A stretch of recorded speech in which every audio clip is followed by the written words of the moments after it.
KBS 열린 토론.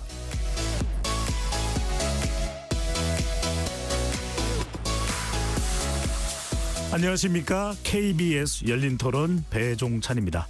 오늘부터 우리 민족 최대의 명절인 추석 연휴가 시작됐습니다. 최대 열흘까지 이어지는 긴 연휴를 앞두고 정치권도 분주한 모습인데요. 명절 민심 잡기 경쟁에 나선 여야 정치권과 추석 밥상머리 이슈 전망해 보겠습니다. 명절 연휴가 끝나면 국정감사가 이어지고 곧이어 연말 정국이 시작됩니다. 내년 지방선거까지 이어질 정치 사회적 현안은 무엇이 있을지 세 분의 청년 정치인들과 함께 짚어보도록 하겠습니다. KBS 열린 토론 지금부터 시작합니다. 치열한 토론 속에서 더 나은 세상을 찾아갑니다. 올바른 세상을 만드는 첫걸음. 평일 저녁 7시 20분 KBS 열린 토론. 추석 연휴 첫날 열린 토론 함께 해주실 청년 정치인 소개합니다. 여선웅 전 청와대 선임행정관 나오셨고요. 네, 안녕하세요. 여선웅입니다. 이동수 세대정치연구소 대표 나오셨습니다. 안녕하십니까. 네, 한 분이 더 있는데 조금 늦고 있는 상황이라서 도착하면 소개를 해드리겠습니다.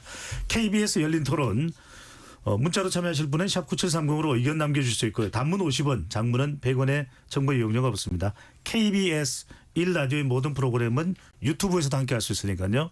많이 들어와 주시고 구독 꾹 눌러주시고 좋아요도 많이 보내주시면 좋겠습니다. 자, 먼저 이 소식부터 짚어볼까요? 윤석열 전 대통령의 보석 신청에 대해서 어제 오후 기각 결정이 내려졌습니다. 어떻게 봐야 될까요? 이런 결정이 내려진 것에 대해서 먼저 여전 행정관께서는 어떻게 보시는지요? 저는 매우 당연한 결과가 나왔다 이렇게 생각을 합니다.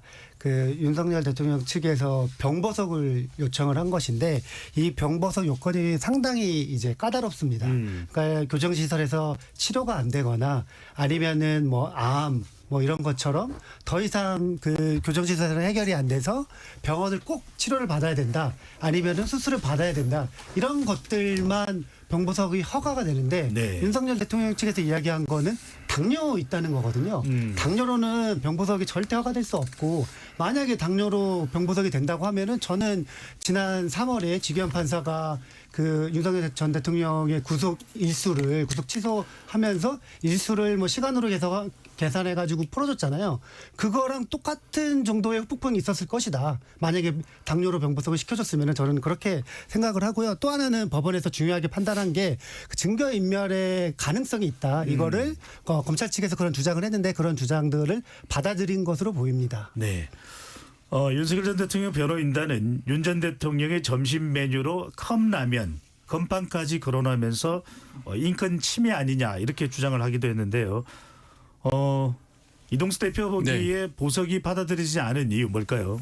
뭐 아무래도 이제 이 컵라면이나 뭐 건빵 얘기가 나온 게 이제 뭐 재판을 이렇게 받다 보면은 점심도 못 먹고 이제 이걸로 뭐 끼니 때워야 된다 이렇게 얘기를 했고, 또 김계리 변호사 같은 경우에 이제 재판 끝나고 돌아가면은 뭐 저녁 4시 반이다. 그럼 재판 끝나고 돌아가면은 뭐 저녁 시간도 끝나가지고 이제 저녁도 이제 못 먹는다 이렇게 주장을 한 거잖아요. 근데 저도 이번에 알게 됐는데 이 구치소 저녁 시간이 4시 반에 끝난다고 하더라고요. 그래서 이제 이런 것들 때문에 뭐 이렇게 좀 보석을 요청을 했었는데, 사실 보석이라는 게 예를 들어서 뭐 건강상의 뭐 중대한 어떤 좀 위해가 있거나 아니면은 도주나 증거인멸의 우려가 없고 또 방어권 행사 차원에서 이제 구속 상태로 있는 게 굉장히 부당하다 이런 게 인정돼야 이제 보석을 좀 허가를 해주는 거잖아요. 근데 그동안 윤석열 대통령 보면은 뭐 이 재판이나 수사 이런 데 있어서 대부분 불출석하고 본인의 어떤 구속적 부심이나 보석 신문 이렇게 좀 본인의 구속을 결정하는 자리에만 좀 나갔었잖아요. 이런 것들을 보고 아무래도 재판부가 이제 지금 구치소 안에 있는데도 이렇게 협조적이지 않은데 이제 보석으로 풀어주면은 또 더 협조적이지 않겠다 이런 판단을 한 게 아닌가 싶습니다. 네. 재판부는 보석에 대해서 받아들이지 않았습니다. 정성호 법무부 장관은 윤 전 대통령의 밥 투정은 후한 무치라며 모든 국민이 평등하듯 구치소 안에 모든 수용자도 평등해야 한다 이렇게 일침을 놨습니다. 네.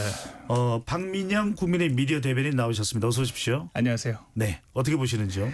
일단은 앞서 말씀하신 것 중에 하나 바로잡을 것이 그 지기현 판사의 구속 취소 결정은 일수 계산이라고 하는 것은 굉장히 부수적인 이유였고요. 결과적으로 공수처가 민주당의 누더기 수사권 문제로 인해서 내란죄 수사권이 없음에도 불구하고 무리하게 체포영장을 집행했기 때문에 추후 재심 사유가 될 수 있다라고 하는 것이 주요 네. 이유였다.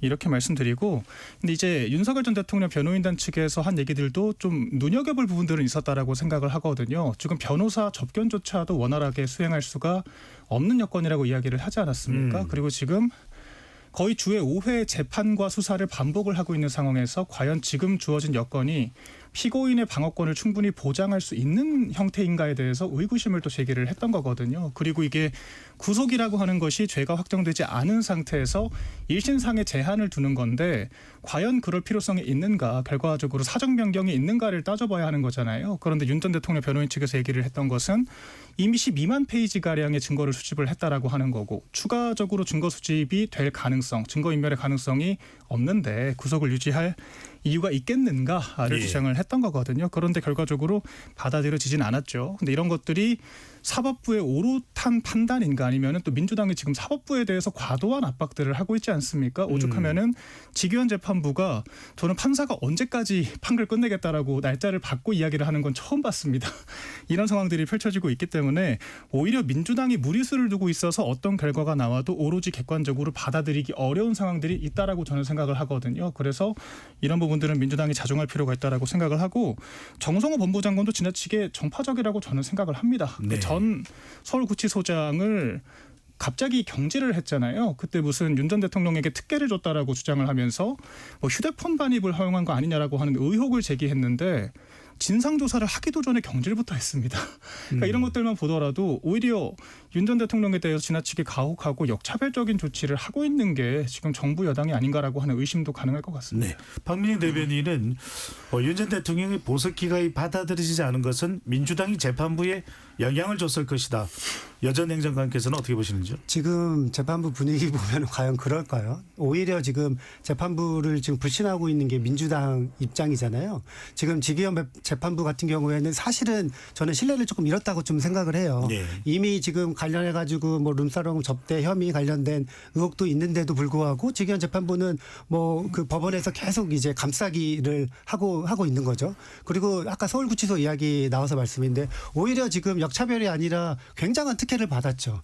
뭐 윤 전 대통령이 초기에 이제 구치소 있을 때 서울구치소에서 무슨 경호처에서 뭐 옆에 있는 방들은 다 비워놨다든가 아니면 구치소 안에서 뭐 전화기를 썼다든가 이런 거는 일반 수감자들은 절대 할 수 없는 행위인데 오히려 지금 특혜를 받고 있어서 서울구치소장은 그래서 정당하게 뭐 지금 뭐 징계 절차 아니면은 뭐 행정적인 절차를 밟고 있다 저는 이렇게 생각을 합니다. 네, 알겠습니다. 자, 이번에는 정치권에 불어닥친 이 당원 가입 또는 종교와의 유착 의혹 이 부분을 집중적으로 오늘 이야기를 좀 해보겠습니다. 먼저 기존의 그 국민의힘과 통일교의 유착 의혹 관계, 국민의힘 권성동 의원과 한 학자 통일교 총재가 구속 적부심을 신청했습니다만 모두 기각이 됐습니다. 자, 국민의힘의 당원 명부를 특검은 또 압수수색을 했고요. 먼저 이동수 대표 어떻게 보십니까? 근데 이제 이 문제가 본질적으로 저는 이 경선의 조직표를 동원하는 이제 때 있었다고 생각을 해요. 근데 이제 이런 일들은 사실 뭐 국민의힘이든 민주당이든 전 솔직히 이제 언론에 뭐 공개되지만 않았을 뿐이지 이렇게 이 종교단체라든지 아니면 기타 뭐 체육단체나 이런 데 협조를 구하고 조직표를 받고 이런 일들은 비일비재하게 일어났었다고 생각을 하거든요.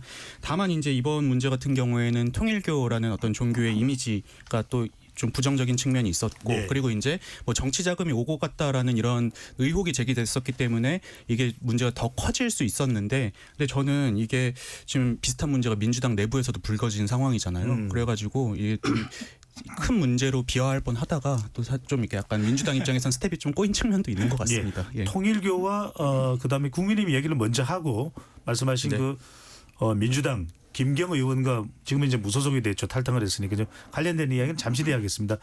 자, 박민영 대변인은 이 사안 어떻게 보시는지요? 일단 통일교가 우리가 생각하는 뭐 그런 사이비 종교는 아닙니다. 전 세계적으로 300만 명 이상의 교인을 확보하고 있다라고 전해지고 있고 특검 측에서 주장을 하는 것도 우리나라에 교인이 120만 명 있다라고 얘기를 했거든요.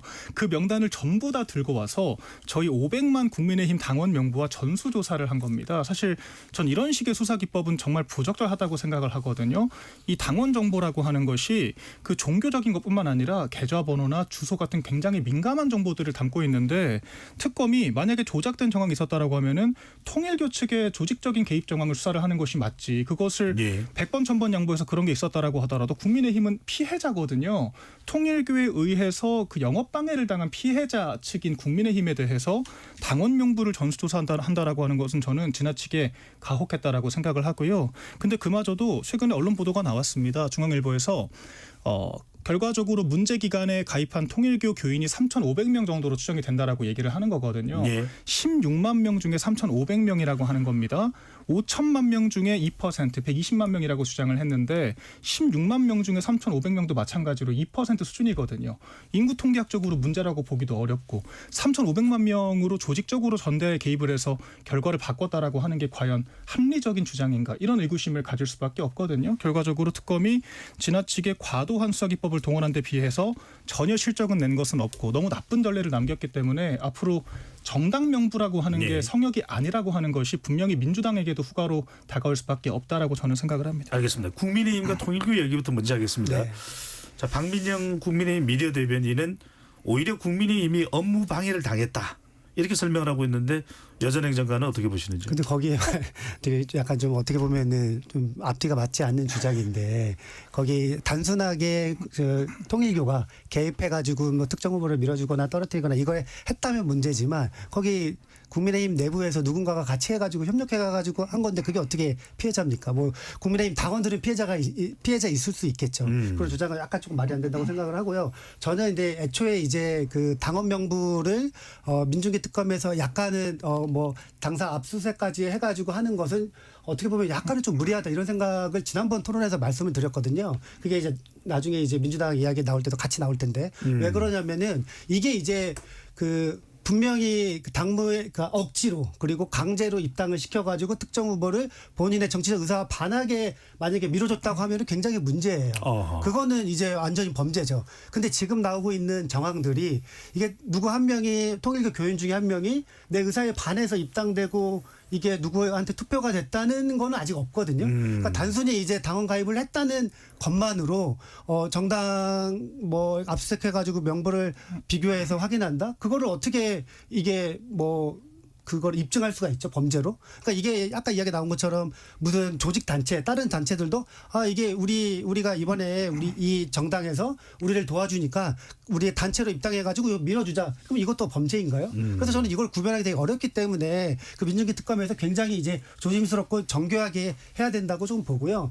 근데 이제 단 하나의 큰 원칙은 어쨌든 만약에 누구와 결탁을 해서 특정하게 당무에 개입하거나 방해하거나 했다는 것은 굉장히 문제고 범죄다 이렇게 말씀드릴 수 있을 것 같습니다. 짧게만 네. 반론을 드리자면 제가 왜 피해자라고 표현을 했냐면 일단은 권성동 의원이 직접적으로 개입했다라고 하는 증거는 아직까지 발견되지 않았습니다. 뭐 문자 몇 통이 있었다라고 하는 건데 그게 권성동 의원이 지시를 했던 건지 그리고 통일교 측에서 당원 가입 의사가 없는 사람들을 억지로 가입시켜서 조직적으로 개입을 한 건지 등등에 대해서는 아직 전혀 입증된 바가 없기 때문에 추가적인 사실관계를 파악해야 한다라고 생각하고 100번 양보해서 권성동 의원의 그런 부정이 있었다라고 하더라도 그게 국민의힘 전체의 부정은 아니거든요. 권성동 의원 개인의 문제가 될 수는 있겠지만 국민의힘 전체를 문제 삼고 심지어 민주당에서는 정당 해산까지 언급을 했었지 않습니까? 이런 것들이 과도한 주장이라고 하는 것이고 정당이라고 하는 주체가 됐을 때는 피해자적으로 보는 것이 맞다라고 저는 생각을 하는 것이죠. 근데 이제 통일교 이야기 나올 때 권성동 의원 혼자만 나오는 게 아니라 그 전에 있었던 전당대회 당대표 경선에 뭐 김기현 대표 그때 출마했을 때 있잖아요. 그때부터 계속 이야기 나오고 있으니까 지금 그 민주당에서 주장하는 거는 그 국민의힘에서 어떤 경선에 출마하려고 하는 사람이 특정 정교와 계속해서 협력을 하고 그것들이 계속 이어지고 그 다음 후보도 이 통일교의 도움을 받아가지고 당선이 돼야겠다 이런 것들이 계속 누적된다고 하면 그거는 굉장히 문제이기 때문에 이게 단순하게 뭐 특정 개인이 뭐 같이 협력했다고 해가지고 그것 때문에 국민의힘 전체가 뭐 피해자다 뭐 이렇게 주장하는 거는 아까 좀 말이 안 된다고 생각합니다. 알겠습니다. 이동수 대표 뭐 네, 말이 근데 이제 아무래도 박민영 대변인께서 말씀하신 취지는 전 또 그런 것도 있는 것 같아요. 그때가 이제 23년 2월인가요, 3월인가요? 그때 이제 전당대회잖아요. 근데 네. 예를 들어서 권성동 의원이 통일교회 지원을 받았다는 게 사실이라고 하더라도 사실이라면, 근데 또 이분이 밀지 않은 후보들 같은 경우에는 또 피해자인 거고 그분들에게 표를 준 당원들 역시도 또 뭐 피해자일 수는 있지 않을까 저는 그렇게 생각은 합니다. 알겠습니다. 자, 이번에는 민주당으로 가봅니다. 이렇게 국민의힘과 통일교 유착 의혹 관계가 조명되던 와중에 민주당 서울시 의원이 이름까지 다 보도가 됐죠. 김경 의원입니다. 이제는 탈당을 해서 무소속 의원입니다. 특정 종교단체 이것도 마찬가지로 불교 태고종입니다. 태고종 관계자는 전혀 사실이 아니다라고 또 관련 사항을 또 아니라는 것을 또 발언하기도 했습니다. 자, 신도 3,000명을 단체 입당시켜 내년 지방선거 경선에 영향을 미치려 했다는 의혹인데요. 녹취록까지 진종호 국민의힘 의원에 의해서 공개되기도 했습니다. 자, 먼저 박민영 대변인은 어떻게 보시는지요? 이제 민주당이 할 말이 없어졌죠. 사실 특검 수사까지 했음에도 불구하고 국민의힘 관련 의혹들은 추가적으로 지금 나오는 게 없습니다. 3,500명 정도가 가입을 했다라고 하는 정도만 확인을 한 거지 뭐 조직적으로 개입을 했다라고 하는 정황은 아직까지 밝혀진 건 없거든요. 그런데 민주당 쪽은 지금 녹취가 나왔습니다. 그래서 김민석 후보를 밀어야 하는 거냐라고 하문을 하고 그 질문에 대해서 그렇다라고 이야기를 한다. 이 부분이 명확하게 드러나고요. 그리고 3,000명이라고 하는 숫자도 명확하게 드러나고 10억 원이라고 하는 돈을 투입을 해서 당비를 대납을 해줬다라고 하는 이야기까지 지금 있는 거 아니겠습니까? 이것은 민주당 당무감사는 당연한 것이고 수사가 당연히 들어가야겠죠. 예. 국민의힘에 대해서 당원 명부를 전수조사를 했으니 비례적인 조치가 있어야 하지 않겠습니까? 그게 민주당이 지금까지 주장했던 것의 일관성을 지키는 길이라고 생각을 하고요. 아까 설명을 해주신 것처럼 김민석 총리는 이미 공직자가 됐기 때문에 탈당 상태고 그 김경이라고 하는 사람도 결과적으로 탈당을 했기 때문에 네. 탈당한 사람을 대상으로는 당무감사를 할 수가 없거든요. 그렇기 때문에 전혀 실효적이지 않은 방식으로 지금 민주당이 눈 가리고 아웅을 하고 있다. 이렇게 생각을 하고 현재 고발 조치가 이루어졌기 때문에 이건 수사기관의 엄격한 수사가 이루어져야 할 사안이라고 저는 보고 있습니다. 네. 여전행정까지 이 부분을 여쭤봐야 될 것 같습니다. 이제 탈당을 한 김경 무소속 의원은 민주당 소속일 때도 마찬가지로 지금도 지역구는 강서구거든요. 근데 지금 민주당 윤리심판원에서 제기한 의혹은 영등포 구청장 공천과 관련된 의혹이다. 그러면서 국회 정론관에서는 최현일 영등포갑 민주당 의원과 등장을 했고 이게 지금 국민의 그 김민석 국무총리와 관련된 의혹을 제기한 것인데 영등포구 을 국회의원이 김민석 총리입니다. 이 점은 어떻게 봐야 될까요? 일단은 뭐 팩트 확인부터 하면은요. 네. 이 사건 이 녹취록에 나온 이게 실행되지 않았습니다. 그러니까 이제 특정 종교 뭐 3,000명 가입해가지고 한 것들이 아직 뭐 실행이 되지 않았기 때문에 국민의힘이랑 단순 비교하는 거는 약간 좀 어렵다고 보고요. 그 두 번째로는 이게 이제 민주당 그 윤리심판원에서 그 자체 조사한 결과 이분이 강서구의 지역구를 둔 시의원인데 영등포 구청장에 출마를 하려고 본인들이 이번에 새롭게 입당시킨 사람을 지역구가 이제 경선을 하게 되면 영등포 주민들만 당원들만 할 수 있지 않습니까? 그렇기 때문에 다른 주소에 있는 사람들을 영등포구로 해가지고 입당을 시킨 거예요. 그래서 이게 이제 민주당에서 확인이 됐고 이게 징계 사유다. 그리고 아까 앞서 말씀드린 것처럼 이 김경 시의원이랑 이렇게 해가지고 같이 종교 뭐 입당한 단체로 입당한 것은 없다. 이게 정확한 팩트이고 그리고 저는 지금 이야기 나오는 것처럼 이제 그 이분이 영등포로 출마하려고 했기 때문에 뭐 최현일 구청장이 관련해가지고 뭐 이렇게 기자회견을 최현일 국회의원이고 전 영등포 구청장입니다. 네, 그렇습니다. 그러니까 이분이 이제 기자회견을 열어준 것 같고 뭐 하등에 뭐 다른 이유는 없는 것 같고요. 그리고 또 관련해서 김민석 총리 같은 경우에도 굉장히 황당할 거예요. 이분은 전혀 뭐 관련이 없잖아요. 본인들끼리 알아서 이야기하고 실제 일도 일어나지도 않았는데 뭐 김민석 총리까지 같이 해가지고 이거를 싸잡아서 정치 공세를 한다는 것은 좀 부당하다고 봅니다. 가한 의혹 제기다. 이동수 대표는요? 일단 뭐 본인이 이제 영등포 구청장 준비한다 얘기도 많이 나왔었고 그리고 이제 녹취에서 보면은 뭐 상대방이 후보 이거 어떻게 해야 되냐 이러니까 뭐 김민석으로 가시죠. 김민석 이런 얘기가 좀 나왔다는 거잖아요. 그럼 저는 두 가지 경우의 수가 있다고 생각을 해요. 일단은 이 당원을 모아서 이제 본인의 선거에도 활용을 할 수 있지만 또 서울시장 경선이나 이런 데서도 또 적용되지 않겠습니까? 근데 이게 만약에 이제 김민석 총리랑 뭐 이 어떤 뭐라고 해야 되나요? 연관성, 뭐 연관이 뭐 있을 수도 있는 것이고 아니면 다른 경우에는 그냥 본인이 일단 당원을 모으고 그분들을 이제 또 경선에 동원한 다음에 김민석 후보에게 김민석 총리에게 자신의 어떤 뭐 충성심이나 이런 걸 보여주기 위한 목적도 있을 거라고 생각해요. 근데 저는 이쪽이 훨씬 더 가능성이 크지 않나라는 일단 생각은 하고 있고요. 뭐 진상은 앞으로 계속 파악을 해봐야겠지만은 진상을 일단은 파악을 계속 해봐야 될 것 같습니다. 네, 국민의힘은 어떤 대응을 생각하고 있는데 앞서 이제 여전 행정관이 말씀하셨던 대로 아직 지방선거라서 내년이고 아직 진행이 되지 않은 일이고 그리고 관련 의혹을 제기한 김민석 총리나 또 최현일 의원이든 정확한 어떤 관련 정황은 아직까지 밝혀진 바가 없는데요. 네, 일단은 최고위에서 이 녹취록을 직접 틀어서 직접적으로 정치적으로 문제 제기를 하겠다 이렇게 이야기를 하고 있고요. 실행이 되지 않았다라고는 하지만 결과적으로 민주당이 주장했던 정교분리 원칙을 위배했다라고 국민의힘을 공격을 하지 않았습니까? 그런데 특정 종교단체 신도가 개입됐다라고 하면 그것은 민주당의 자기 모순적인 논리가 될 수가 있기 때문에 이런 부분들을 당연히 지적을 해야겠고요. 그리고 특검 수사에 대해서도 문제 제기를 할 수밖에 없죠. 왜냐하면 이거 비례성에 맞지 않지 않습니까? 국민의힘에 대해서는 당원 명부 전수조사까지 하는데 민주당의 혐의에 대해서는 실행이 되지 않았다라고 하는 이유로 유야무야 넘어간다라고 하면 그것이 어떻게 공정하고 합리적이라고 이야기를 할 수 있겠습니까? 또한 지금 법적으로는 고발이 됐기 때문에 수사가 앞으로 진행될 것으로 생각이 됩니다. 근데 제가 여기서 하나 흥미로운 것은 이 정도로 구체적인 그 직접적인 증거가 나온 사례들은 대다수 제보자가 내부자들일 가능성이 굉장히 크거든요. 100에 99은 내부자들입니다. 벌써부터 이 김민석 총리의 지방선거 출마를 막기 위해서 모종의 작업이 시작된 것이 아닌가 이런 의구심이 드는데 이런 것들은 저희 국민의힘 자체보다도 지금 여당의 자중질환 상황을 잘 보여주는 것이 아닌가라고 저는 생각이 또 들더라고요. 네. 이게 저는 이제 국민의힘 입장에서 이제 민주당을 향해서 두 가지 유효타를 날렸다고 생각을 해요. 일단 첫 번째로는 김민석 총리가 내년에 뭐 서울시장 나오네 마네 이런 얘기가 나오고 있었잖아요. 물론 이제 본인이 의사를 표현한 적은 없습니다. 그런데 이제 이런 의혹이 불거진 상황에서 사실 김민석 총리가 서울시장 후보로 만약에 출마를 한다면은 그 부분에서 약간 좀 타격을 입을 수밖에 없는 측면이 있는 것 같고요.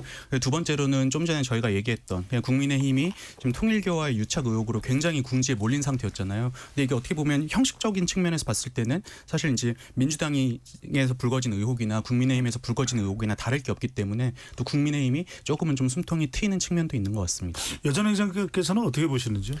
김민석 총리의 서울시장을 막기 위해서 뭔가 이 내부에서 뭔가 암투가 있었다. 그래서 이게 불거져 나온 것이 아니냐. 이런 거 너무 음모론적인 시각인 것 같아요. 지금 김민석 총리, 국무총리 열심히 잘하고 있습니다. 김민석 총리는 굉장히 이 부분에 있어서 황당해할 것 같고 그리고 특히나 이제 민주당에서 김민석 총리와 가깝다는 강덕구 의원 같은 경우에는 김민석 총리가 이 사건과 관련이 있다면은 본인의 의원직을 내놓겠다. 이 정도까지 발언하기도 했거든요. 그래서 저는 진짜로 이 사건은 김민석 총리와는 무관하고 오히려 김경영 시의원이 본인이 내년에 영등포구청장에 출마하기 위해서 가짜 입당, 조작 입당까지 시켰잖아요. 그거는 이제 밝혀진 사실이거든요. 그 정도로 먼저 굉장히 뭔가 의혹이 있었기 때문에 오히려 김민석 총리를 팔아서 이렇게 한 것이 아닌가 그걸 오히려 더 의심해 볼 수 있다 이렇게 봅니다. 네. 사실 저희가 예전에 명청대전이라고 초기부터 얘기를 했을 때 민주당이 극구 부인을 했었거든요. 민주당은 아무런 문제가 없고 잘 흘러가고 있고 당정 관계는 순탄하다라고 얘기를 했지만 이제 와서는 완전히 가시화가 됐지 않습니까? 노골적인 불만들을 양자 간에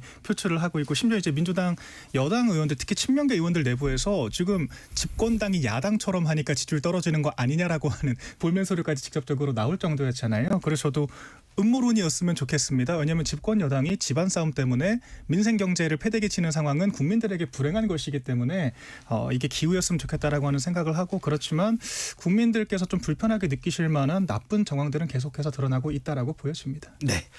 자, 이번에는 이진숙 전 방통위원장 이슈로 갑니다. 자동 면직된 지 하루 만에 경찰에 체포됐습니다. 경찰은 이 전 위원장에게 6차례 출석 요구를 했고 단 한 차례도 응하지 않았다는 입장인데요.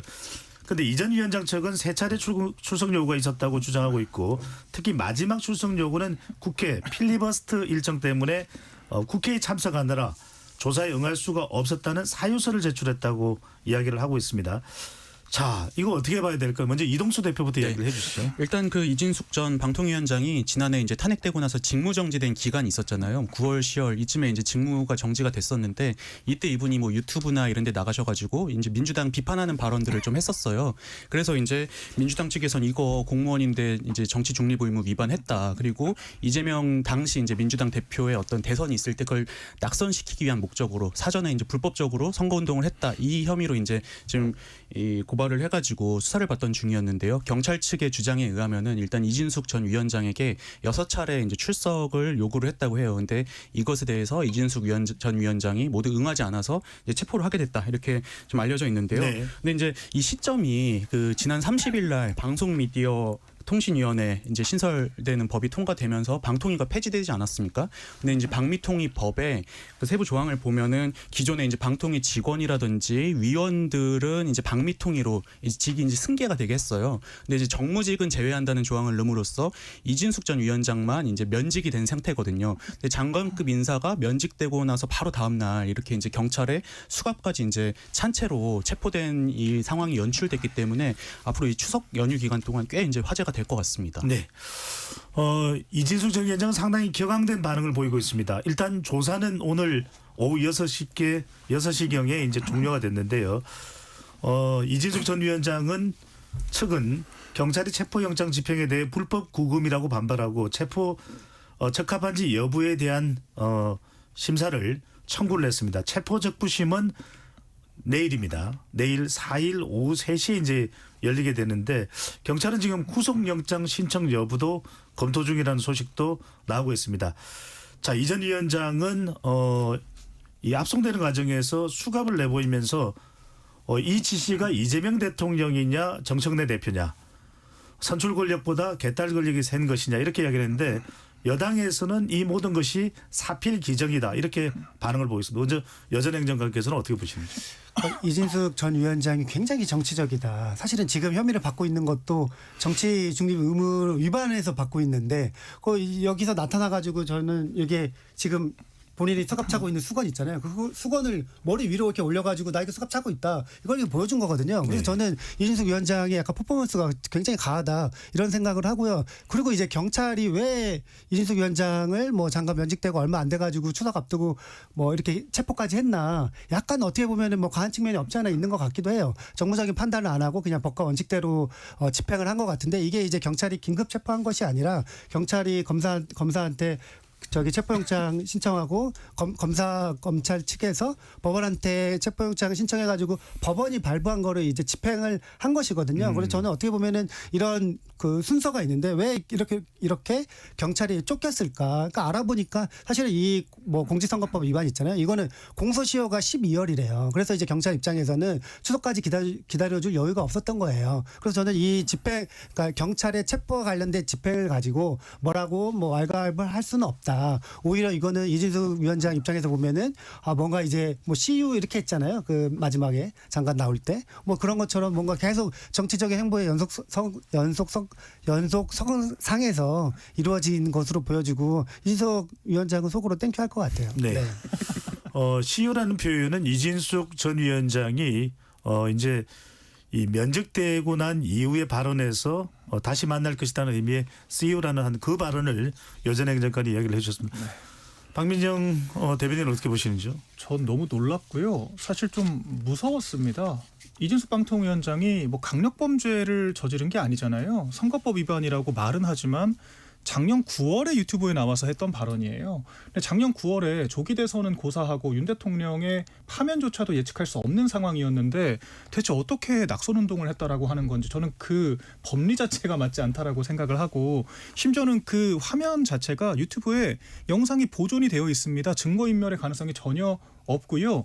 전 고위공직자가 뭐 도주의 우려가 있었다라고 말하기도 애매한 상황인데 체포를 했다라고 하는 그것도 집 앞에서 체포를 했다라고 하는 게 너무 놀라웠고 이것이 민주당이 검찰을 해체하고 만들려고 하는 공안경찰 시대의 서막인가?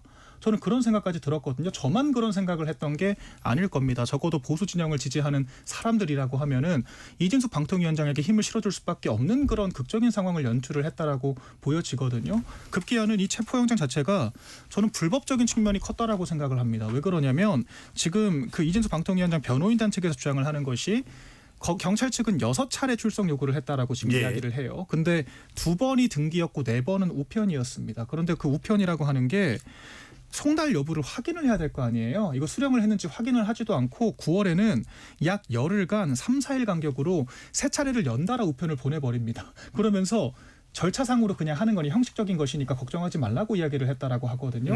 결과적으로 눈속임을 하고 그냥 스택 쌓는 식으로 우편을 그러니까 무작정 보낸 다음에 불출석을 했다라고 허위 주장을 한 게 아닌가라고 이야기를 하는 거거든요. 심지어는 이 9월 27일이 변호인 측과 경찰 측에서 조율을 했던 출석 날짜였습니다. 그런데 그날이 어떤 날이었습니까? 민주당이 방송미디어통신법을 강행 처리를 한다라고 하는 그날이었기 때문에 필리버스터하는 그 과정을 이진숙 방통위원장이 기관장이잖아요. 예. 당연히 가서 자리를 지키는 게 맞았다라고 모두가 공감을 할 거거든요. 24시간 자리를 지켰습니다. 당연히 불출석을 할 만한 합당한 사유가 있었다라고 보고 이 불출석 사유서를 서면으로 제출까지 했다라고 하는 건데 그 서면 제출서를 만약에 경찰이 검찰 측에서 제대로 청구를 했다면 예. 법원이 영장을 알겠습니다. 발부를 해줬겠습니까? 네, 이동수 대표가 너무 오래 기다리고 있으니까 질문 하나 드리고 네. 여전행정관 이게 상당히 또 핫한 이슈라서요. 뜨거운 네. 이슈라서 두 분께 한 번씩 기회를 더 드리겠습니다. 방금 전에 이제 여전행정관이 이렇게 수갑을 들어 보이고 하는 것이 일종의 이진숙 전 방통위원장의 이 정치적 퍼포먼스 아니냐. 이건 뭐 일각에서 나온 이야기는 합니다. 한때 이 이진숙 전 위원장을 향해서 뭐 대전에서 내년에 뭐 출마할 생각이 있는 대구에서. 거 아니냐. 아, 대구인가요? 대구시장. 죄송합니다. 네. 정정합니다. 대구에서 출마할 생각이 있는 것 아니냐라는 이야기가 나오는 상황이었는데 뭐 정치적 퍼포먼스 이런 의도가 있었다고 보시는지요? 뭐 없진 않았겠죠. 그래서 저는 이제 이진숙 전 위원장이 체포되면서 이제 경찰서 앞에서 이렇게 수갑을 딱 들어 보이는 모습 보면서 아, 이게 또 민주당이 또 이진숙 전 위원장의 별의 순간을 만들어줬구나 이런 생각이 좀 들었어요. 왜냐하면은 사실 이 이진숙 위원장이 받고 있는 혐의가 그렇게 막 중대한 건 아니잖아요. 그러니까는 네. 이제 공직에 있으면서 유튜브나 이런 데 나가가지고 정치 발언을 했다 이런 정도인데 이 정도 사안을 가지고 장관급 인사를 이제 면직이 된 이후에 바로 이렇게 체포를 하고 수갑까지 채우는 게 이게 뭐 정당하다 아니다를 떠나가지고 국민들이 볼 때 그냥 국민 정서에 아니 명절 앞두고 저렇게까지 해야 돼라는 좀 생각을 할 것 같거든요. 또 이렇게 탄압받는 인사의 탄압받는 사람으로서의 이제 이미지를 보여줌으로써 또 보수 지지층 내에서도 이제 이진숙이 또 이제 민주당과 이렇게 열심히 싸우는구나라는 인식을 줄 것 같아요. 그래서 저는 이진숙 전 위원장이 물론 이제 뭐 대구시장에 나간다 만다 이런 예. 얘기를 한 적은 없지만은 만약에 나가게 되면 또 당원들이 굉장히 호응하게 되지 않을까 이런 생각도 들었습니다. 네. 방금 전에 이동수 대표의 별의 순간은 김종인 전 위원장이 누군가의 존재감이 부각될 때 스테레온스트인데 별의 순간이다라는 표현을 한 부분이고 여전행정 계속 이야기하시죠. 네. 그러니까 저는 이진숙 위원장이 사실은 좀 과한 측면이 없지 않아 있어요. 이렇게 뭐 사건도 그렇고 방통위 관련 뭐 이슈 같은 것도 사실은 이렇게 뭐 전국에 뭐 현안으로 떠오를 만큼 뭐 그 정도 사안은 아니거든요. 근데 이진숙 위원장이 계속해서 뭐 지금 본인이 그 뭐 유튜브에 출연해가지고 한 정치적 발언들 민주당이나 민주당 쪽 지지자들을 굉장히 자극하는 발언들을 굉장히 많이 했거든요. 저는 이런 거를 봤을 때 오히려 반대편에 있는 반대 진영에 있는 지지자들 국민의힘 지지자들한테 오히려 환호를 받는 이런 상황을 이준숙 위원장이 스스로 이렇게 만들었다. 그리고 그 만든 결과가 굉장히 좀 잘 흘러가고 있다. 저는 아까 경찰의 체포영장 집행이 뭐 법과 원칙에 의해서 뭐 이렇게 순리대로 진행이 된 것 같지만 이게 만약에 민주당이 뭐 짜가지고 했거나 이랬으면은 전혀 그렇게 안 했을 것이다. 왜 이진숙 위원장은 책임을 켜줍니까? 그 지난번에 전한길 위원장이 뭐 이진숙 위원장이 대구시장 나가면 난 양보하겠다. 사실 그렇게까지 뭐 이야기하면서 뭐 이진숙 위원장은 차기 뭐 그 지금 국민의힘 진영 내에서 사실은 뭐 스타가 지금 되고 있는 거잖아요. 이게 괜히 그냥 뭐 경찰이 뭔가 이렇게 조금 이렇게 과잉으로 해서 이런 결과가 나오지 않았나 이런 생각을 좀 가집니다. 네. 박 대표님께서는요? 이진숙 위원장이 만든 게 아니라 민주당이 만들어주고 있는 거죠. 사실 이번에는 뭐 경찰이 했다라고 하겠다라고 치더라도 100번 양보해서 이준석 방통위원장 고작 이틀 출근했는데 민주당이 무리하게 탄핵 소추해서 결과적으로 기각 결정을 받아내지 않았습니까? 그 직후에도 사실상 이번에 미디어 방송통신위원회법은 누가 봐도 이준석 찍어내기죠. 사실 정무직 한 사람을 배제하는 걸 제외하고는 직제와 관할과 모든 이 기능 자체가 변하지가 않습니다. 그러니까 법으로 사람을 찍어내려고 했기 때문에 또 문제가 되는 거고, 그리고 헌법 소원을 하겠다라고 하니까 그 직후에 체포영장을 집행을 해버렸거든요. 이런 일련의 과정들은 이준석 방통위원장은 통제할 수 있는 게 없습니다. 그저 일방적으로 당하고 있는 그런 상황인데, 그런 무대를 만들어주는 건 민주당이고 이준석 방통위원장이 활용을 하고 있다. 그리고 결정적으로 자꾸 대구시장 얘기를 하시는데, 그 이준석 방통위원장이 정상적으로 임기를 마칠 거였으면 내년 8월까지가 임기예요. 지방선거가 언제입니까? 내년 6월입니다. 그러니까 적어도 내년 초까지는 사퇴를 해야 되는 건데, 민주당이 이 정도로 무리수를 두지 않았다면 사퇴의 명분이 없거든요. 결과적으로 민주당이 대구시장을 만들어주고 있는 거라고 저는 생각을 하고, 결과적으로 이 별의 순간이라고 하는 것은 늘 타의에 의해서 만들어져 왔다. 이걸 명심해야 될 것 같습니다. 그 이진숙 전 위원장이 이제 과거 MBC 기자 시절에 굉장히 유명해졌던 게 이제 2003년에 이라크 전쟁 나고 나서 그렇죠. 심지어 여성임에도 불구하고 또 이라크까지 가서 현지에서 이제 취재를 해가지고 굉장히 많은 화제가 되지 않았었습니까? 종군 기자였죠. 그렇죠. 바그다드 종군 기자로서 굉장히 이름을 날리다가 근데 한동안 이제 대중적으로는 많이 잊혀졌던 분이었잖아요. 그리고 뭐 물론 MBC 파업하거나 이럴 때 이제 언론인들 사이에서는 논란이 되긴 했지만은 대중적인 인지도를 확보했다고 보기는 어려운 상황이었는데, 사실 최근에 이제 방통위원장으로 임명되고 나서 뭐 탄핵을 당하고 이번에 또 체포되고 이런 과정 거치면서 이제 대중적인 인지도를 엄청나게 이제 높이고 있는 것 같은 상황이고, 사실 그 원인이 또 좀 민주당이나 이런 데서 너무 강하게 공격해서 만들어주는 측면이 저는 크다고 보고 있습니다. 알겠습니다. 또 한 사람 이야기를 더 해야 될 것 같습니다. 바로 대통령실 김현지 제1부속실장입니다. 먼저 이동수 대표, 이 김현지 제1부속실장 전 총무비서관이 정치권에서 논쟁의 중심에 선 이유는 뭡니까? 이제 김현지 지금 부속실장 같은 경우에 이재명 대통령이 성남시장 시절부터 이제 같이 있던 최측근 4인방 중에 한 분으로 꼽히는 분이지 않습니까? 그래서 김현지 부속실장 더해서 뭐 정진상, 김용 그리고 김남준 이렇게 있는데, 이제 김현지 실장이 이제 제가 논란이 뭐가 있나 이렇게 좀 이번 일 때문에 한번 찾아봤어요. 근데 물론 과거에 이제 뭐 대장동 아파트 특혜 뭐 분양 의혹이라든지 아니면은 법인카드 논란이, 김혜경 여사의 법인카드 의혹이 터졌을 때 그걸 좀 증거인멸을 주도했다, 이 정도의 논란이 있었는데 최근에 딱히 그런 건 없었거든요. 근데 이제 이게 보니까는 이분이 총무비서관으로 있으면서 국민의힘이 김현지가 그렇게 세? 한번 나와봐 이렇게 해서 불렀는데 자꾸 안 나오고 막 자리도 바꾸고 이러니까는 도대체 뭐가 있는 거 아니야라는 이제 상황이 돼버린 것 같아요. 네. 그러니까 논란이 있어서 논란이 커졌다기보다는 자꾸 이제 뭔가 감추려는 듯한 인상을 보여주다 보니까는 논란이 이렇게 커진 상황인 것 같습니다. 네. 박민정 대변인은 어떻게 보십니까? 김현지 제1부속실장과 관련된 부분이 국정감사 운영위원회 출석 여부가 핵심입니까? 아니면은 김현지 비서관이 만약에 출석하게 될 경우에 이재명 대통령과 관련된 질문을 받고 답변을 하는 것이 핵심인 겁니까?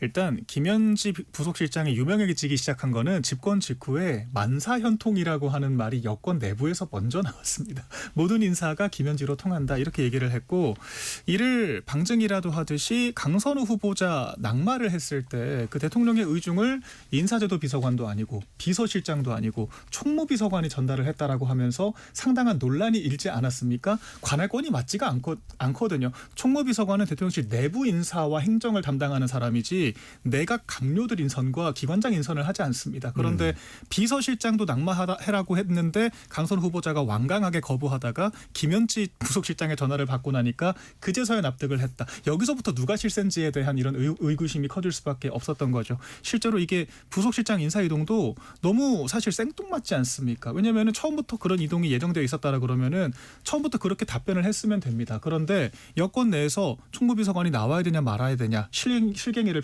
펼쳤고, 대통령실에서도 간다 그랬다가 안 간다 그랬다가 개인 사정 변경이 있다 그랬다가 네. 갑자기 인사 발표를 한 거거든요. 이런 일련의 과정이 너무 부자연스럽잖아요. 그러니까 대체 얼마나 숨길 게 많으면 김현지 부속실장을 이렇게까지 영전까지 시켜가면서 국회 출석을 막으려고 하는가 오히려 더 궁금증을 증폭시키고 있다라고 하는 거죠. 전 이것이 과연 이재명 대통령을 27년간 모시면서 어떤 활동들을 했는가에 대해서 야당은 당연히 궁금해할 수밖에 없는 것이고요. 이런 것들을 고위공직자로서 국민들께 투명하게 밝힐 책임이 있다라고 저는 생각을 네. 합니다. 박명수 대변인 사실관계 하나만 좀 확인하겠습니다. 네. 방금 전에 말씀 도중에 김현지 전 총무비서관 현 예. 제1부속실장이 이 강선우 민주당 의원에게 전화를 하고 난 이후에야 네. 당시 강선우 여성가족부 장관 후보자가 납득을 했다. 사실관계가 확인이 된 겁니까? 일단 한겨레에서 보도가 나와 있습니다. 낙마 결정을 하기 직전에 최후 통첩을 했던 것은 김현지 총무비서관이었다. 이것은 네. 대통령실에선 아니라고 반박을 했습니다만 그 해당 기사는 사라지지 않고 보존이 되어 있다라고 하는 점에서 저는 사실관계는 맞다라고 판단을 하고 네. 있고요. 그리고 이제 그 비서실장이 여러 차례 통화를 했다라고 하는 것도 알겠습니다. 보도가 나와 있습니다. 보도된 적이 있다로 네. 이해를 하겠습니다. 여전 행정관께서는요? 김현지 비서관 관련해서요? 저는 민주당이 약간은 좀 쓸데없이 논란을 좀 키웠다 이렇게 보여져요. 총무비서관 지금까지 역대로 안 나온 적이 없잖아요. 그냥 나오면 되는 문제였거든요. 그리고 지금 우상호 정무수석 이야기 들어보면은 100% 나온다 이런 이야기를 해요. 그러면은 사실은 만약에 김현지 비서관이 나오게 된다면은 이런 논란이 필요 없는 거죠. 그런데 저는 괜히 김현지 비서관 관련해서 누군가가 아니면은 뭐 본인의 의사는 아닌 것 같아요. 근데 그냥 뭐 안 나오는 게 정치적으로 뭐 이재명 대통령 공격하고 뭐 이런저런 공격할까봐 그냥 그 국감 운영위가 제대로 파행될까봐 이렇게 이제 안 나오게 하려는 의도인 것으로 보이나 그 결과적으로는 그냥 김현지 감추기 숨기기 이런 프레임으로 작동될 수밖에 없거든요. 그래서 저는 이거는 정무적으로 약간은 당과 청와대가 약간 좀 스텝이 약간 좀 꼬였다 이렇게 좀 평가를 할 수 있을 것 같고 그리고 네. 김현지 비서관이 총무비서관에서 부속실장으로 갔다고 뭐 영전했다고 말씀하셨는데 사실은 뭐 거기서 근무해 보셨으니까 총무비서관이 권한이 더 세죠. 총무비서관은 인사 관련 인사와 그리고 청와대 살림을 책임지고 있기 때문에 권한이 세고 부속실장은 권한이 없어요. 그러니까 부속실장은 대통령 가까이 있다는 거 자체가 이제 뭐 따지고 보면은 권력이라고 볼 수 있지만 법적으로 부속실장이 할 수 있는 건 없거든요. 그래서 저는 뭐 영전이라고 보기에는 어렵고 그리고 또 하나가 선우를 좀 살펴봐야 될 게 맨 처음에 이제 국감 출석 요구 이야기가 있었을 때 민주당에서 이거 인사 변동이 있는데 뭐 이런 이야기가 먼저 나왔거든요. 그래서 이게 논란이 되고 나서 인사 변동을 한 것이 아니다. 저는 이렇게 좀 말씀드릴 수 있을 것 같습니다. 이동수 대표께 좀 이걸 좀 여쭤볼게요.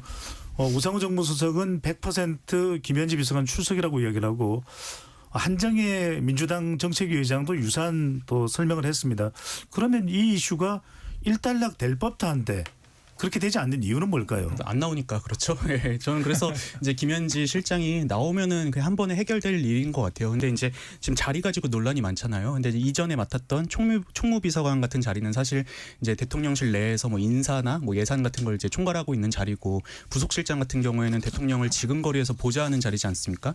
근데 그간 이제 김현지 실장이 해온 어떤 커리어라든지 경력이라든지 뭐 이런 행보를 보면은 사실 부속실장 자리가 원래 맞는 자리로 찾아간 것 같기는 해요. 근데 이제 대통령실 측에서도 처음에 이제 총무비서관으로 임명할 때 한 얘기가 이제 우리가 뭐 인수위원회도 없이 급하게 이제 또 시작한 정부인 만큼 또 김현지가 가서 뭐 교통 정리를 해줘야 된다는 식으로 이제 얘기를 했던 거잖아요. 예. 근데 이제 최근에 이게 논란이 된 거는 총무비서관이라는 자리는 좀 전에 여전 행정관께서 말씀 주신 것처럼 국정감사 때마다 다 나왔었고 근데 부속실장은 나온 적이 없거든요. 그러니까 이제 이것도 김현지가 안 나오려고 자리 바꾼 거 아니야 이런 의혹이 있는 거라서 저는 이번 국정감사 때 그냥 나가서 말씀하시면은 뭐 한 번에 해결될 일이 아닌가 이렇게 생각을 합니다. 제가 짧게만 좀 첨언 드리자면 총무비서관보다는 부속실장이 훨씬 실세죠. 그런 건 전 이게 이견이 있는 주장인지는 잘 몰랐습니다만은 왜냐하면 총무비서관은 엄밀하게 관할이 정해져 있지만 부속실장은 관할이 없습니다. 사실 대통령에게 전달되는 모든 이 업무 보고를 비롯해서 뭐 인사 정책 일정 심지어는 안보실 이슈까지 예. 모두 다 문고리 역할을 하는 게 부속실장이거든요. 그래서 오히려 김현지 총무비서관이 그 강요 인선에까지 개입할 수 있는 위치라고 하면은 처음부터 부속실장으로 가는 게 저도 맞았다라고 생각하고 사실 총무비서관을 하든 부속실장을 하든 애초에 비서실장에게 보고를 하는 라인들인데 비서실장 위에 총무비서관이 있다라고 하는 얘기까지 나왔던 만큼 어차피 기능상의 차이는 없을 것 같다라고 저는 생각을 합니다. 네. 저도 짧게 말씀드리면은 그러니까 그동안 총무비서관으로 나왔는데 부속실장을 왜 안 나왔을까요? 권한이 없기 때문이에요. 부속실장 권한이 없어요. 그냥 대통령한테 가는 일정 그리고 보고서 이런 거 취합하는 자리이기 때문이거든요. 만약에 부속실장이 그 외에 본인이 가지고 있지도 않은 권한을 행사한다고 하면은 그것이 문제죠. 저는 그래서 그 김현지 비서관은 오히려 지금 계속 본인이 인사 개입하고 뭐 이런 논란이 있으니까 그런 권한이 아예 없는 곳으로 알맞게 찾아갔다 이런 생각이 들고 그리고 왜 총무비서관이 초반에 뭐 인사 관련된 이야기가 왜 나오냐 이번 정부가 인수위가 없기 때문입니다. 그러니까 인수위가 없기 때문에 이재명 대통령이 자신이 그 대통령이 되기 전에 국회의원이었는데 그 국회의원의 보좌관이 김현지 보좌관이에요. 그러니까 당연히 정부 조직 맨 처음에 청와대 용산 출범하고 정부 조직 세팅할 때 김현지 비서관이 같이 인사를 의논할 수밖에 없는 과정이다. 그런데 이제 그 과정이 끝났고 김현지 비서관은 부속실장으로 가고 오히려 이제 뭐 인사비서관, 인사수석까지 마련이 되면서 체계적으로는 더 이제 좀 구성이 이제 잘 잡혀지고 알겠습니다. 있다 보여집니다. 네. 자, KBS 열린 토론 잠시 참여 안내 로고 듣고 2부로 돌아오겠습니다.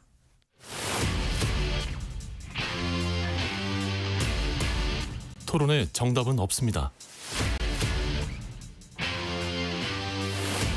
토론이 세상을 바꿀 수도 없습니다. 하지만 질문은 새로운 세상을 만들 수 있습니다. 질문으로 올바른 세상을 만드는 첫걸음. KBS 열린 토론.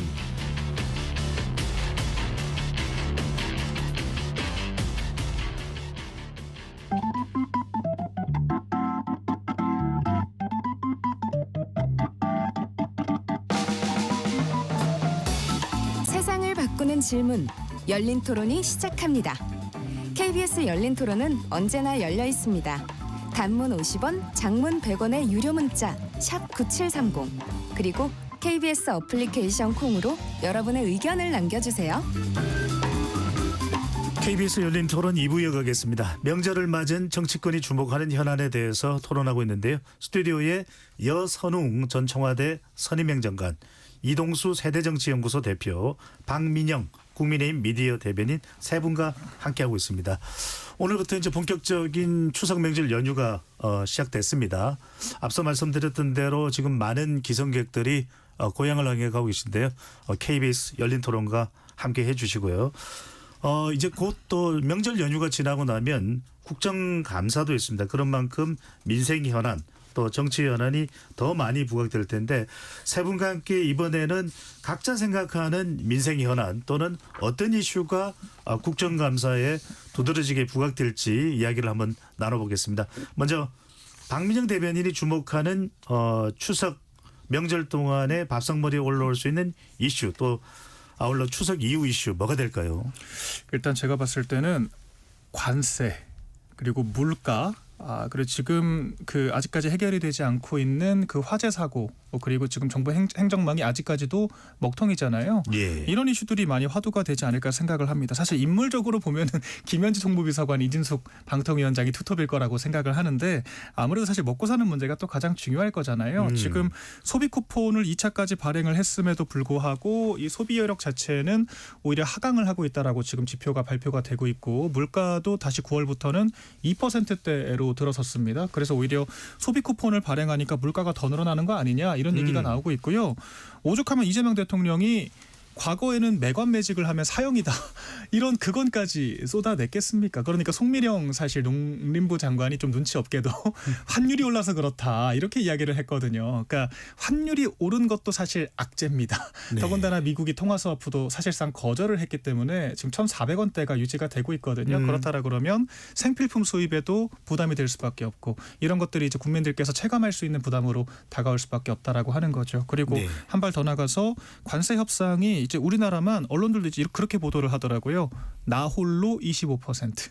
근데 거기서 끝나는 것이 아니라 의약품 100%, 철강 알루미늄 50%. 지금 계속 청구서가 날라들고 있거든요. 이런 상황에서 이 경제적인 타격이 내년 초쯤 되면은 지표로 명징하게 드러날 것이다. 이런 생각을 하기 때문에 지금 정부 여당에는 상당히 악재일 것이고 저는 지금 대통령실이 여당 때문에 지지율 빠졌다라고 하는 게 오히려 좀 잘못된 판단이라고 생각을 합니다. 더 빠져야 될 것을 사실 민생 경제 얘기를 하면은 더 빠져야 되는데 그런 실정이 오히려 민주당의 무리수 때문에 묻혔다. 저는 그렇게 보여집니다. 네. 명절 때 뭐 많은 이야기 중에서도 이제 경제 관련 이야기, 특히 이제 미국 트럼프 대통령에 대한 이야기가 또 상당히 나올 걸로 보입니다. 왜냐하면 관세 협상 때문인데 이 이야기를 또 두 분의 의견을 한번 들어보겠습니다. 여전 행정관께서는 민주당 내에서의 트럼프 대통령에 대한 반응 또 관세 협상 어떻게 보시는지요? 저는 관세 협상이 상당히 조금 어려운 문제라고 봐요. 지금 일본이 저희랑 굉장히 많이 비교가 되는데 뭐 대미 수출 같은 경우에도 둘 다 이제 흑자를 내고 있고 둘 다 그 미국의 이제 미군들의 뭔가 이제 뭐 의존하고 있는 문제 이런 것 때문에 많이 비교가 되고 있는 상황에서 일본이 파격적으로 미국한테 뭐 몇천만 불, 몇억 불 이렇게 이제 투자한다는 게 발표가 됐기 때문에 한국 입장에서는 굉장히 협상하기가 까다로워졌다. 그렇기 때문에 오히려 국민의힘이 민주당한테 힘을 몰아줘서 이재명 정부가 협상을 잘할 수 있게 도와줘야 되는데 전혀 그렇지 않고 계속 발목 잡기만 하고 있다는 게 이제 제 판단이고요. 또 하나는 지금 그 이제 민주당이 경제를 잘 못하고 있다. 뭐 이렇게 이제 평가할 수 있는데 그렇게 이제 말씀을 하셨는데 저는 뭐 최근에 들어서 뭐 주변에서 코스피나 아니면 주식에 투자하고 있는 분들 같은 경우에는 야 민주당이 이런 면이 있었구나. 이재명 대통령이 코스피 5천을 이야기할 때는 뭐 허무맹랑한 이야기일 줄 알았는데 지금 사상 최고가로 3,500 코스피 주가지수 찍고 있고 이거는 민주당이 잘하고 있는데 오히려 저는 경제적인 측면에서 민주당이 점수를 잘 받고 있다 이렇게 생각을 하고 있습니다. 그래서 네. 저는 추석 이후에 민주당이 오히려 민생 경제에 더 집중하는 모습을 보였으면 좋겠다 이런 말씀드립니다. 예. 이동수 대표는 어떻게 보시는지요? 이게 예. 말씀하십시오. 죄송합니다. 아닙니다. 네. 아닙니다. 네. 이제 우리가 3,500억 달러, 그냥 조선업에 1,500억 달러 포함한 3,500억 달러를 대미 투자를 하기로 했었잖아요. 근데 이게 처음에 합의가 발표되고 나서 이제 나온 얘기가 이제 우리나라 특히 이제 김용범 정책실장이나 이런 분들은 이거 현금으로 다 주는 게 아니라 대출이나 보증 이런 거다. 그러니까 부담이 크지 않다 이렇게 얘기를 했어요. 예. 근데 이제 미국 측에서 얘기가 나온 게 무슨 소리야? 그거 현금이야. 현금 다 우리한테 투자하는 거고 투자처는 트럼프 대통령이 정할 거야. 이렇게 얘기를 해서 난리가 난 적이 있었거든요. 근데 이후에 기자분들이 김용범 실장한테 여쭤봤어요. 이거 미국이 이렇다는데요. 이러니까는 그때까지 아직 한미 간에 합의가 안 돼 있었나 봐요. 그래서 처음에 이제 김용범 실장 귀국하고 나서 하신 말씀이 문명 국가에서 그건 있을 수 있는 일, 있을 수 없는 일 아니냐 이렇게 말씀을 하셨거든요. 근데 실제로 미국이 지금 그걸 압박을 하고 있고 미국이 일본이 또 최근에 5,500억 달러 관련해 가지고 그렇게 합의를 했다고 지금 정한 거잖아요. 네. 그래서 이게 저는 지금 이 국회가 뭐 사법개혁이니 뭐 검찰개혁이니 이런 걸로 싸울 게 아니라 지금 이거 어떻게 대응할 것인가 이걸로 머리 맞대야 된다고 생각을 하는데 이 부분에서 이상하리 많지 지금 얘기가 안 나오고 있는 좀 상황이 아닌가 싶고요. 근데 다행히 이제 오늘 이제 뉴스를 보니까는 그 일본 같은 경우에도 아자카와 료세이 이 경제 재생상이 그 우리가 이제 일본 측이 미국에 투자하기로 했던 5,500억 달러 중에서 실제로 투자하는 금액은 1~2%에 불과하다. 나머지는 우리 대출 보증이다. 이렇게 지금 발표를 한 상황이거든요. 근데 우리가 그동안 좀 궁지에 몰렸던 게 일본은 현찰로 다 준다는데 이렇게 얘기가 나와서 좀 많이 힘들었던 상황이잖아요. 그래서 일본이 이렇게 나오면은 우리도 좀 전략을 다시 한번 고민해 보면은 현명하게 좀 돌파구를 찾을 수 있지 않을까 싶습니다. 알겠습니다. 관련된 부분은 또 앞으로 지켜보도록 하겠습니다. 상당히 글로벌 이슈 미국 또 최근에 이제 국내에서 현중 정서가 있어서 그 부분도 명절 또 그 이후 또 주목받을 것으로 보입니다. 자 이번에는 여선홍 전 행정관이 주목하는 이슈가 있습니다. 어떤 이슈입니까?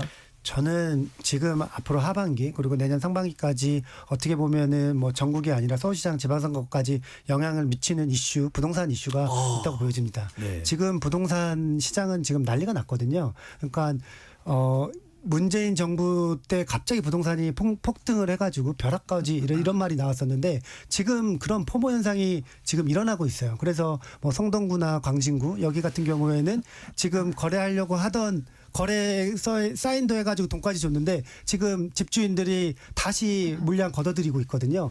계약금을 주더라도 나는 가만히 있으면 지금 집값이 오르기 때문에 이거 계약 취소하겠다, 파기하겠다 이런 현상이 나오고 있는데 이거를 저는 지금 민주당이 약간은 좀 민주당 아니면은 정부가 네. 판단을 약간 좀 잘못하고 있다. 계속 규제 일변도의 이 부동산 정책으로는 부동산 시장을 못 잡기 때문에 저는 굉장히 180도 다른 이런 정책적 접근이 지금 필요한 시점이다 이런 말씀 드리고 네. 싶습니다.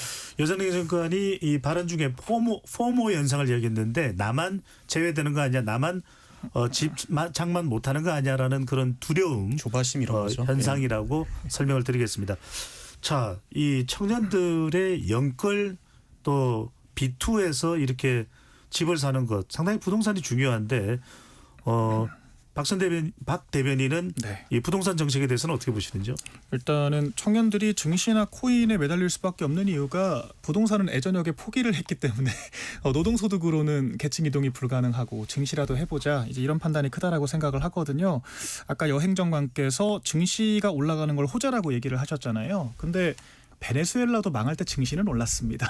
무슨 말을 하고 싶냐면 그 돈을 뿌리잖아요. 그러니까 민주당 정권이 사실 집권을 하게 되면은 전통적으로 돈을 많이 쓰는데 돈을 쓰게 되면은 당연히 물가도 오르고 부동산도 오르고 증시도 오릅니다. 그런데 증시가 오른 건 호재고 부동산이 오른 건 악재다. 이런 식의 판단을 하는 것은 저는 적합하지 않다라고 일단 기본적으로 생각을 하고요. 사실 6.27 대책이라고 하는 게 문재인 정권의 20여 차례 규제를 다 합친 것보다 더 강력하다라고 이야기를 했습니다. 유예 기간조차 없이 하루아침에 가계약까지 한 것들까지 무력화시킬 정도의 6억 이상은 아예 대출 불가능하게 막아버렸잖아요. 예. 그런데 아니 젊은 사람들이 현금이 어디 있습니까?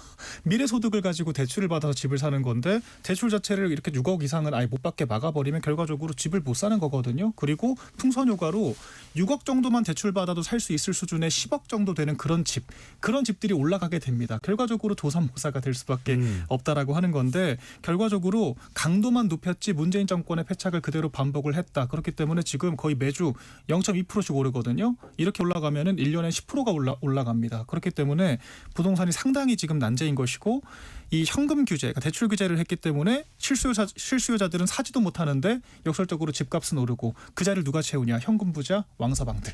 그러니까 우리 금융 규제를 받지 않는 외국인들이 그 자리를 채우고 있기 때문에 상황이 예. 문재인 정부 때보다 더 나쁘다. 이렇게 판단을 하고 있습니다. 네. 여전 행정관이 이야기했던 대로 참 부동산 정책은 쉽지 않습니다. 어느 정권이든 간에. 그렇다면 뭐 청소년뿐만 아니라 꼭 또 이제 서울 수도권 부동산만 중요한 건 아니니까요. 지방은 지금 또 미분양 7만 호 이상의 미분양 사태를 또 맞는 그런 또 국면인데 앞으로 이 이재명 정부가 부동산 대책에 어디에 특히 좀 주제를 가져오셨으니까요. 염두를 뒀으면 한다는 생각이 드시는지요? 그러니까 사실은 그 이재명 정부가 출범하기 전에 이재명 정부가 출범한다고 했을 때부터 이재명 정부는 부동산 정책을 하나도 안 했는데 부동산 가격이 올랐어요. 이게 과거에 이제 그 경험을 한 심리거든요. 민주당 정부에서는 가격이 오른다. 왜 가격이 오르냐? 민주당 정부가 규제를 하기 때문에. 그런데 그 이재명 정부에서 아무것도 안 했는데 가격이 올랐어요. 저는 그것을 보고 이재명 정부가 아무것도 안 해야 된다. 부동산 관련해서 그냥 가만히 놔두면은 오히려 이게 이제 그 재료들 있잖아요. 뭐 그 상승장에 쓰이는 이런 재료들이 자연 소화돼 가지고 더 이상 가격이 오르지 않는다. 그러니까 저는 이번 6.27 대책의 가장 큰 잘못이 뭐냐면은 이게 이제 대출 규제를 한 거잖아요. 예. 그러니까 돈을 못 빌리게 한 건데 우리나라의 현금 부자들은 어마무시하게 많아요. 그러니까 이거 작년에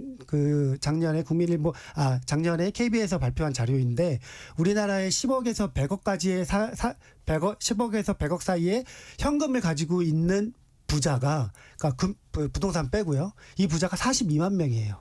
그리고 100억에서 300억 사이가 뭐 4만 명. 그리고 300억 이상이 10,000명입니다. 네. 그러니까 지금 우리가 강남 부동산 그리고 성동 뭐 여기 마용성 오르고 있다고 하는데 지난달에 8월 달에 강남 거래된 게 100건이거든요. 지금 부자가 42만 명 있는데 그 뭐 6억 규제한다고 사고 싶어 하는 사람들이 안 사겠습니까? 그래서 저는 이 대출 규제로 집값을 잡겠다는 이런 생각을 아예 정부 당국이 하면 안 된다. 그러니까 시장에 맡겨야 된다 이런 주의입니다. 네, 알겠습니다. 더 토론을 해보면 좋을 만한 주제인데 오늘 또 세 분의 또 추석 명절 또는 그 이후까지 이어질 수 있는 이슈를 던는 이 시간이니까요. 자, 이동수 대표로 가겠습니다. 자, 이동수 대표가 꼽은 이슈는 뭔가요? 국정감사 이슈인가요? 아니에요. 네. 최근에는 네. 아무래도 이제 2030 세대에서 또 가장 핫한 이슈 중에 하나인데요. 영포티 논쟁이 굉장히 뜨겁습니다. 영포티가 뭔가요? 영포티가 이제 이 글자 그대로 젊은 40대를 뜻하는 건데요. 이제 10년 전에 나온 용어예요. 2015년 나올 당시에는 사실 이제 그 당시에 이제 40대로 올라선 X세대가 이제 과거에 또 문화라든지 소비 이런 이 문화를 좀 이끈 주체로 평가받지 않습니까? 그래서 이제 젊은 40대들이 등장했다. 그래서 이 40대 기업들이 주목해야 된다는 의미로 마케팅적인 측면에서 쓰였는데 있는데요. 이제 최근에 이제 이 영포티와 관련해 가지고는 이제 2030 세대에서는 40대인데 뭐 나이 맞지 않게 좀 젊은 척하고 또 이제 나이 막 10살, 20살 차이 나는 어린 여성들에게 막 추근되고 이런 좀 이렇게 꼴불견스러운 그런 40대를 뜻하는 의미로 지금 논란이 되고 있습니다. 네. 예. 이동수 대표는 영포티인가요? 영떨티인가요? 저는 그냥 서티입니다.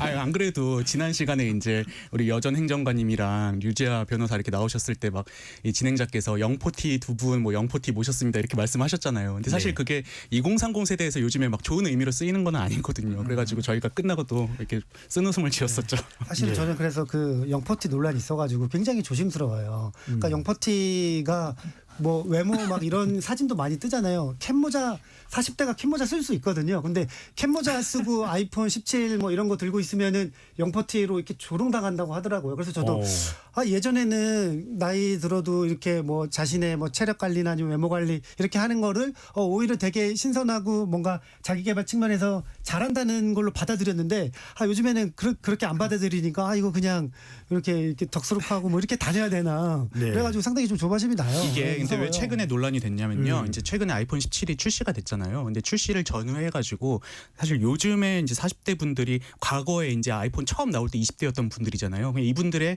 그 아이폰 그 사용량이 굉장히 많아요. 근데 이제 얼마 전까지는 이 아이폰이라는 게 10대, 20대들이 주로 많이 쓰고 이제 한 40대 이상들은 갤럭시 쓴다는 그런 인식이 있었는데 네. 이제 40대들의 어떤 아이폰 이용량이 높아지면서 이제 20, 30대들이 이거 또 40대들 또 젊은 척 하려고 아이폰 쓰는 거 아니야? 막 이러면서 이제 논란이 시작된 측면이 있습니다. 예. 박민영 대변인은 영포티인가요? 영떨티인가요? 저는 30대 초반이니까 저도 그냥 떠티가 맞는 것 같습니다. 근데 제가 우리 여선홍 행정관님이 약간 좀 프레임을 깨드릴 수 있을 것 같은 게 영포티란 개념이 10년 전에 나왔다고 하셨잖아요. 다른 말로 지금은 영피프티라고 하는 게 적확한 표현이다. 저는 그렇게 생각을 하고 근데 저는 이게 흥미로운 게 예전에는 꼰대라고 하는 표현들을 썼습니다. 그러니까 조금 마음에 안 드는 그런 좀 기성세대들을 그렇게 평가를 했는데 꼰대들은 사실 저는 개인적으로 좀 조직의 질서와 규율을 유지함에 있어서 필요한 존재라고 생각을 하거든요. 다만 그 방식이 좀 지나치게 과거 지향적이고 고리타분하기 때문에 꼰대라고 질타를 받는 거다라고 저는 생각을 합니다. 그런데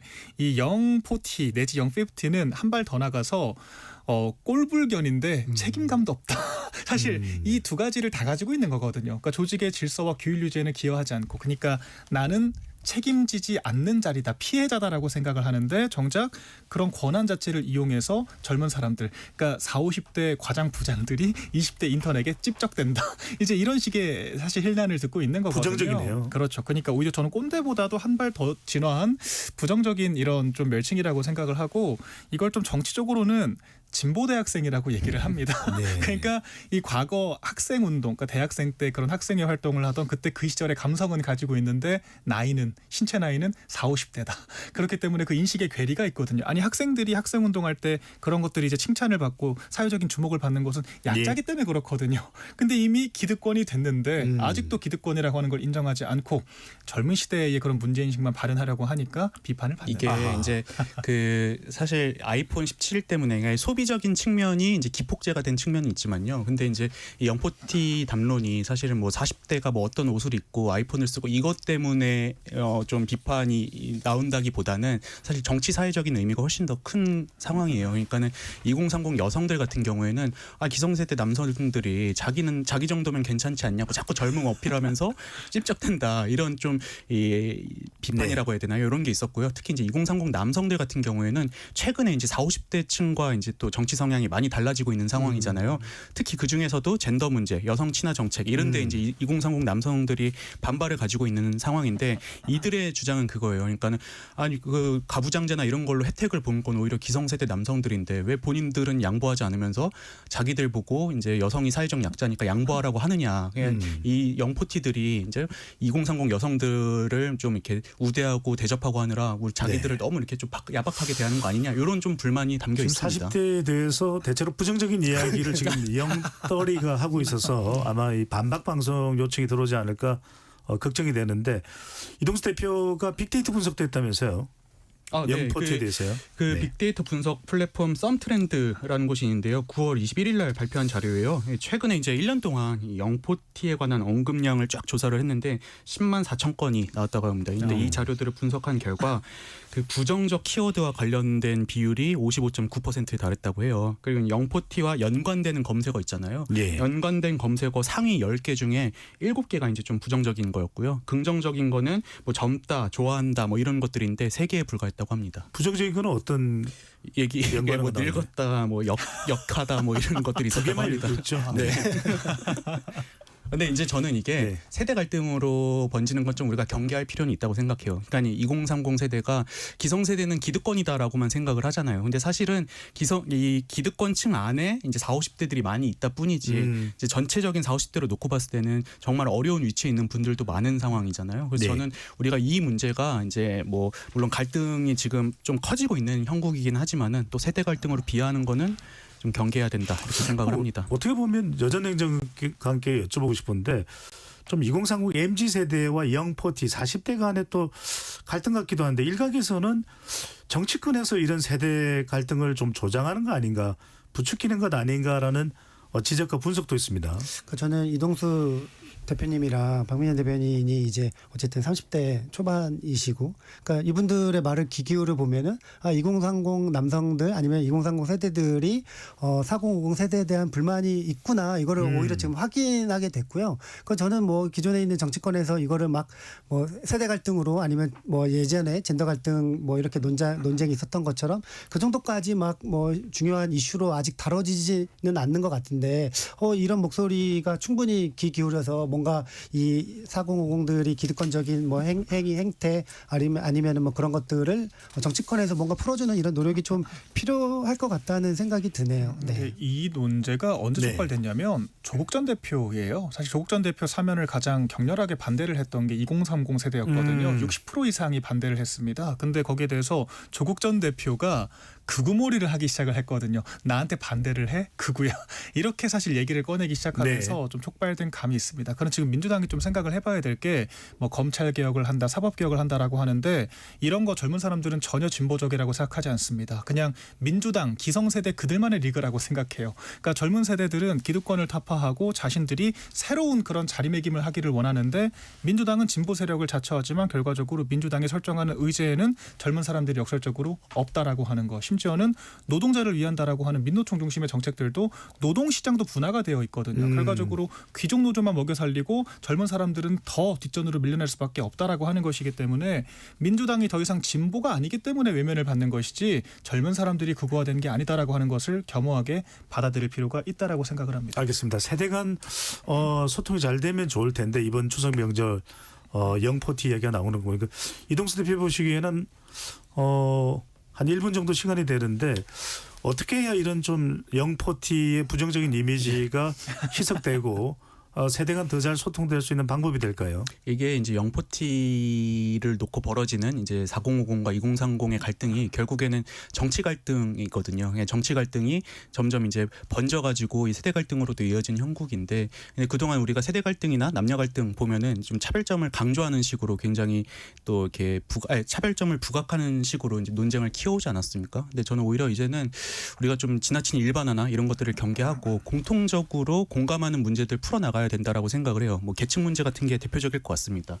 4050에서 또 사실 뭐 어렵게 사는 분들, 뭐 네. 고독사 다 중장년이잖아요. 이런 문제들에 우리가 주목해 나가면은 또 이제 세대 갈등도 어느 정도 완화할 수 있지 않을까 생각을 합니다. 네, 박민정 대변인이 발언 중에 조국 비대위원장의 사면에 대해서 세대 젊은 세대가 반대하는 젊은 세대가 반대하는 얘기죠. 그건 찾아서 저희들이 오늘 또는 저희들이 전달할 수 있는 시간대에 알려드릴 수 있도록 하겠습니다.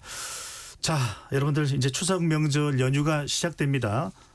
풍성하고 건강하고 행복한 명절 되시기 바라고요. 저는 영포티가 아니라 영피프티가 되고 싶습니다. KBS 열린 토론 이것으로 모두 마무리하겠습니다. 오늘 함께해 주신 이동수 세대정치연구소 대표, 박민영 국민의힘 미디어 대변인, 여선웅 전 청와대 선임행정관 세 분 말씀 고맙습니다. 감사합니다. 지금까지 KBS 열린 토론 배종찬이었습니다.